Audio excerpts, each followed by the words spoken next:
Good morning, students. Now, mitosis. Already know cell cycle and phases of cell cycle in previous class. Interphase. Now coming to mitosis. So mitosis, it is also called equational division because the two daughter cells which are found in mitosis, they are equal to parents. They are equal to the parent cells. Every parent cell divides eventually into two daughter cells. These two daughter cells, they are equal to each other and equal to their parent cells. So that this is called equational division. This is equational division. Mitosis is also called equational division because the two daughter cells formed in mitosis they are similar to itself and similar to their parent cells. At the same time, mitosis usually takes place in vegetative cells. Vegetative cells. So that this is also called the vegetative division. Vegetative division. Called vegetative division. At the same time, mitosis it is responsible for the growth and development of organisms. So that this is responsible for growth and development. Hence, mitosis is also called growth division. This is also called growth division. Very important. Growth division. At the same time, this is also called homotypic division. Homotypic division. These are the other names of mitosis. Okay, mitosis is called equational division because both the daughter cells are equal to their parent cells. At the same time, it is common in vegetative cells, so that this is also called vegetative division.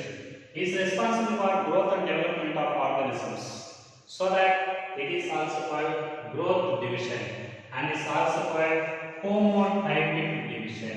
Now coming to other points, the very suitable cells to study the mitosis. Very suitable cells to study the mitosis, they are onion root tip cells.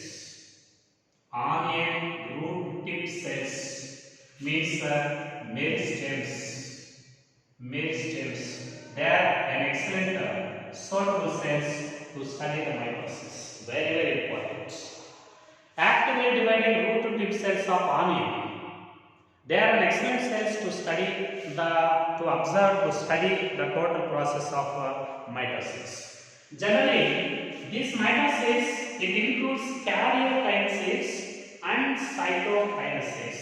One is karyokinesis. First phase is called karyokinesis and second phase is called cytokinesis.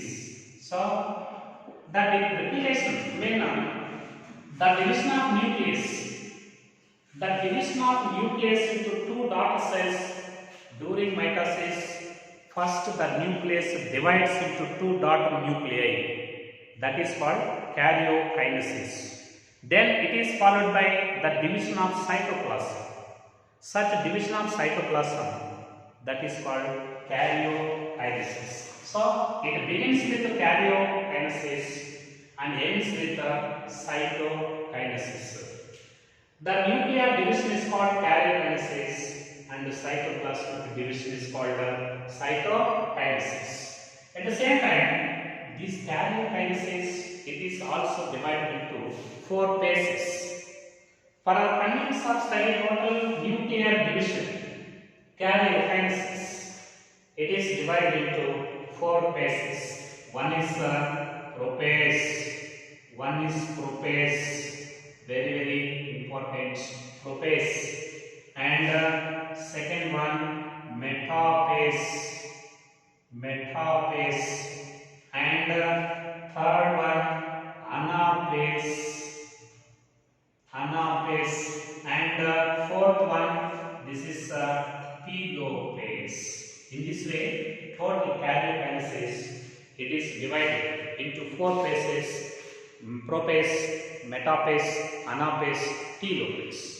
Now coming to the first phase, prophase, very important. Prophase. Okay. So this is the longest period, longest phase of mitosis, longest phase. At the same time, during the early prophase, all the entire chromatin during early phase, entire chromatin it undergoes despiralization or despiralization. Prophase is characterized by despiralization. This despiralization is also called chromosomal condensation. Chromosomal condensation. Chromosomal condensation means, for example, this is prophase, the nucleus present in prophase. This is nuclear membrane. And this is also represented by chromatin material. Actually, the chromatin is in the form of the fine thread-like network-like structure. During the early prophase, entire this chromatin substance it begins to contract itself. It undergoes compaction. Such a compaction of these chromosomes is called chromosomal condensation, also called chromosomal despiralization. Resulting, all these chromosomes they are leading to the formation of rod-shaped chromosomes. Rod-shaped chromosomes like this. In this way, during the early prophase, the long fine thread-like network of chromatin it is gradually condensed into the rod-shaped chromosomes. The transformation of long thread-like chromatin into the short, thick chromosomes, this is called despiralization and also called chromosomal compaction. So, chromosomes are gradually visible inside the nucleus. Gradually visible inside the nucleus. At the same time, in this phase, prophase, here spindle formation also starts. Spindle formation also starts at this phase. Spindle formation. So, chromosomal condensation and spindle formation they begins at this stage. At the end of prophase, nuclear membrane,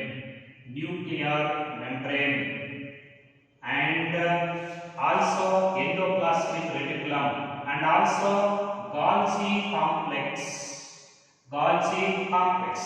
and also nucleolus. They are completely disappear. Okay, they are disappear at the end of this prophase. That is the changes takes place in the nucleus of prophase. Very, very important. In early prophase, despiralization takes place, resulting in the long thread-like chromatin. It is transformed into the thick, short chromosomes or rod-shaped structures. This is called condensation or chromosomal compaction. This is also called despiralization, resulting the long thread fiber-like structures transformed into the rod-shaped chromosomes. At the same time, the spindle formation also starts at this phase. At the end of prophase, nuclear membrane, endoplasmic reticulum, Golgi complex, and the nucleolus completely disappear inside this nucleus. So now at the end of prophase, nuclear membrane it is disappear. Gradually it is dissolved in cytoplasm, completely disappear. This is called propace. This phase is called propace. Now coming to the second one, anaphase. Propace is the first phase of mitosis. Now coming to this is metaphase. Second one, metaphase. Very important. Metaphase. So metaphase is it is the complete disappearance of nuclear membrane. The complete dissolution of nuclear membrane. It marks the beginning of metaphase. So propace is transformed. Propace is mean complete disappearance of nuclear membrane. That indicates the beginning of metaphase. During this metaphase, all the chromosomes present in like this. For example, this is nucleus. Okay, this is nucleus. I mean the cell. This is the cell. All the chromosomes which are present in nucleus, they are come close together. All the chromosomes which are scattered randomly inside the cell, they migrate to the center, and all these chromosomes, they are arranged systematically on the equator like this. They are arranged systematically on the equator. Such a systematic arrangement of chromosomes at the equator during metaphase. This is called metaphase plate. This is called metaphase plate. Very important. So, in the beginning of metaphase, all the chromosomes which are scattered randomly inside the cell, they come close together and are migrates to the equator of the cell. Equator means the central place of the cell. And all the chromosomes, they are arranged systematically on a horizontal line at the equator of the cell. Such a systematic alignment of chromosomes, such a systematic arrangement of chromosomes at the equator, that is called metaphase plate. At the same time, during this metaphase, this is ideal phase. This is ideal phase for the study of chromosomes. Very important. It is ideal phase for the study of chromosomes. Why metaphase is very suitable and ideal phase for the study and observation of chromosomes? Because maximum condensation of chromosomes takes place in a metaphase. Very important. Assertion reasoning question. Metaphase is very ideal and suitable phase for the study and observation of chromosomes. Is right. Maximum condensation of chromosomes takes place in metaphase. That is correct and correct explanation. Due to maximum condensation of chromosomes in metaphase, we can count the chromosomes, we can observe the chromosomes, we can study the chromosomes very easily. So that metaphase is an ideal phase and very suitable phase for the study of chromosomes. Here, all the chromosomes, they are migrates to the equator of the cell and are arranged in a systematic order. Such alignment of chromosomes in metaphase, that is called metaphase plate. At the same time, in a metaphase chromosome, every metaphase chromosome, it is represented by, every chromosome is represented by centromere, like this. Centromere, this is centromere. Okay? And it is also represented by two plate-like structures on either side of the centromere. Every chromosome is represented by two chromatids which are arranged, attached at a region. This is called centromere. On either side of the centromere, there are two plate-like structures. They are called kinetochores. Very important. They are called kinetochores. In this way, these are kinetochores. These kinetochores are responsible for implantation of the spindle apparatus.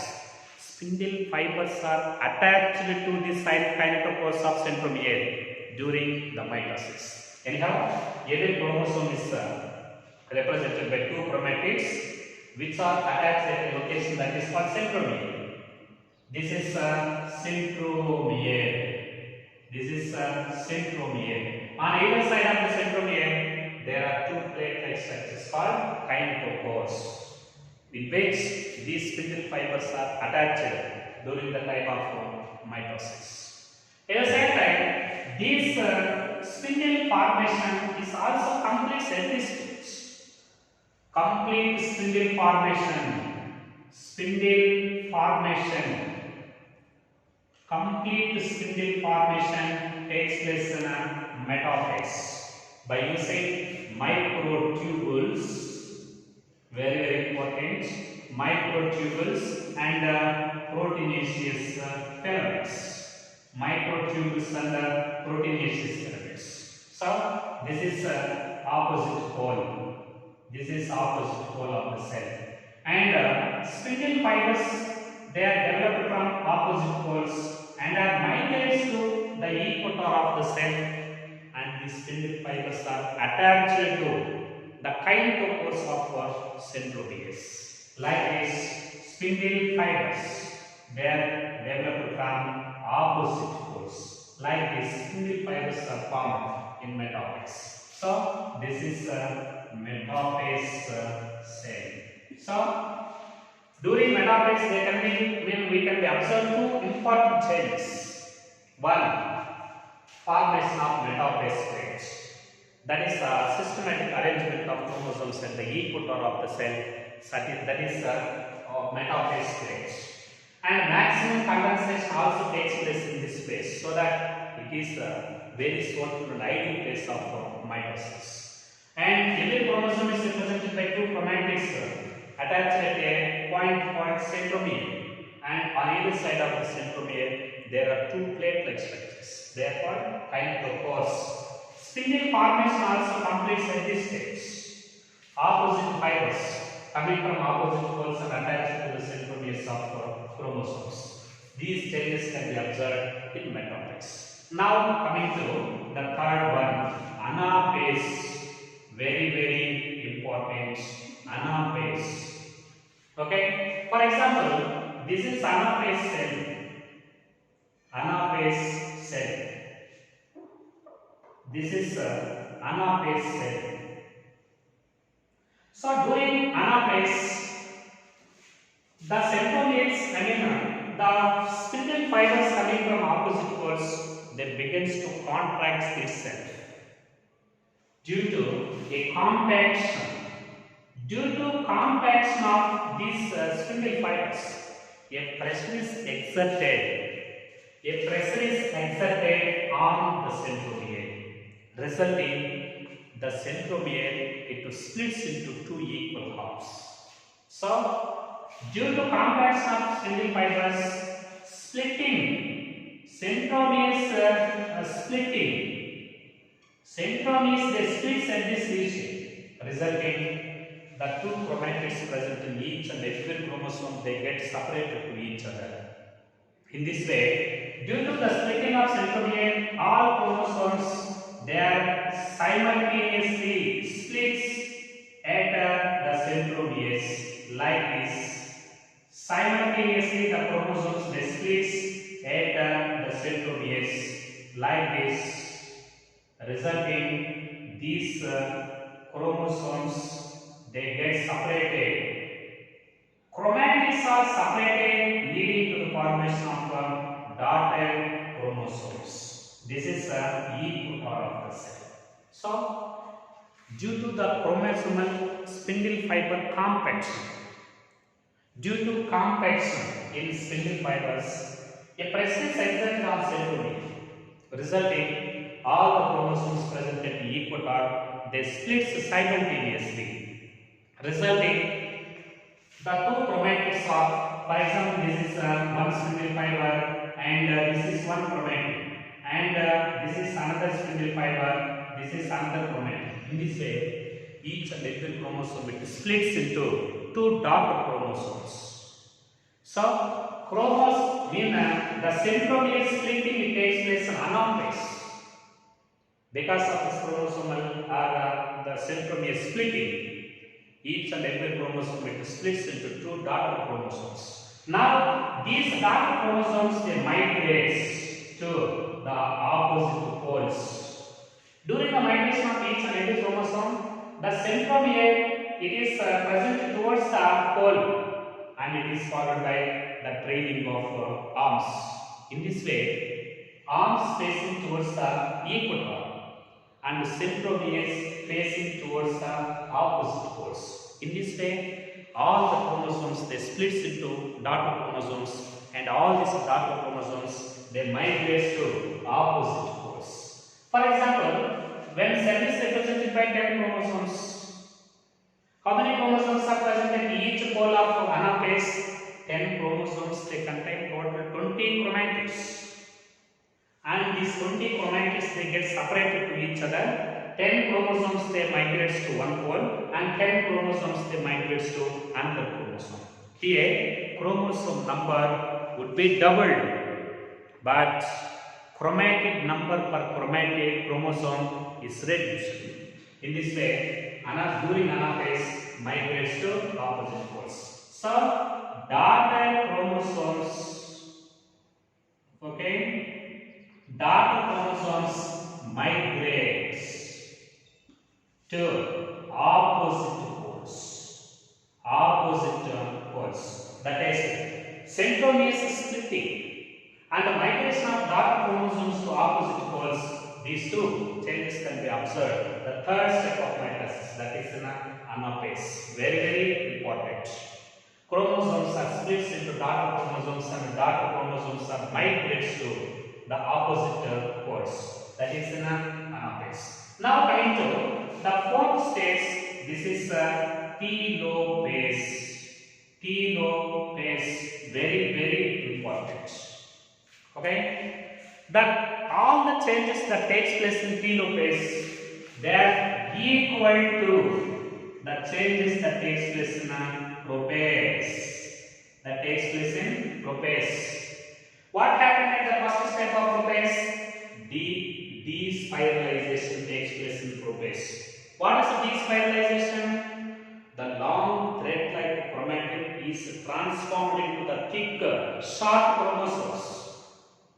Long thread-like chromatin is transformed into the thick, short chromosomes. That is called despiralization. Here, the long opposite action, that is spiralization, takes place. Spiralization. What is spiralization? Spiralization means it is opposite to despiralization. Okay, the short, thick chromosomes they are transformed into the long, fine thread-like structures. That is called spiralization. So, despiralization means threads into the short, rod-shaped chromosomes. Spiralization means the short, rod-shaped chromosomes into the long, fine thread-like structures. That is spiralization. At the same time, at the end of telophase, nuclear membrane, okay, nuclear membrane and nucleolus and endoplasmic reticulum and also Golgi complex and all this reorganized inside the cell. They are reorganized. They are reappeared because these nuclear membrane, endoplasmic reticulum, Golgi complex and nucleolus, they have completely disappeared in prophase. At the end of prophase, all of them they are disorganized inside the cell.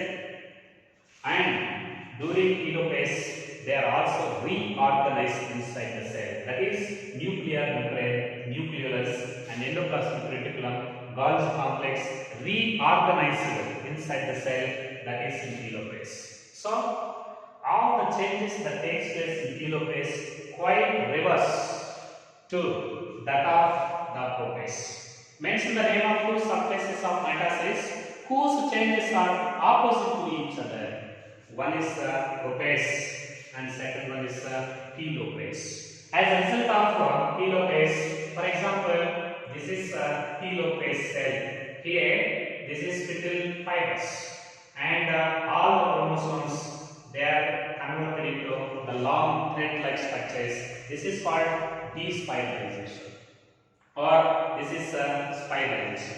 And when developed nuclear membrane, it is also established surrounding the chromosomes, and nucleolus is also reorganized. In this way, one nucleus it is divided into two daughter nuclei at the end of telophase. That is the karyokinesis. Very, very important. In prophase, despiralization and chromosomal condensation and spindle formation begins at this phase of mitosis. At the end of prophase, these four Golgi, nuclear membrane is completely disappeared. In second phase, metaphase plate is formed and completion of spindle formation and complete condensation of chromosomes that takes place in this metaphase. During anaphase, splitting of centromeres, separation of all chromosomes into daughter chromosomes and migration of daughter chromosomes to opposite poles takes place in anaphase. But in telophase, all the changes of telophase quite reverse to that of prophase. Here, condensation, despiralization takes place. Here, spiralization. Rod-shaped thick chromosomes are transformed into the long, fine, thread-like chromatin. That is called spiralization. Nuclear membrane, endoplasmic reticulum, Golgi complex, and nucleus they are reorganized at the end of telophase. That is the mitosis.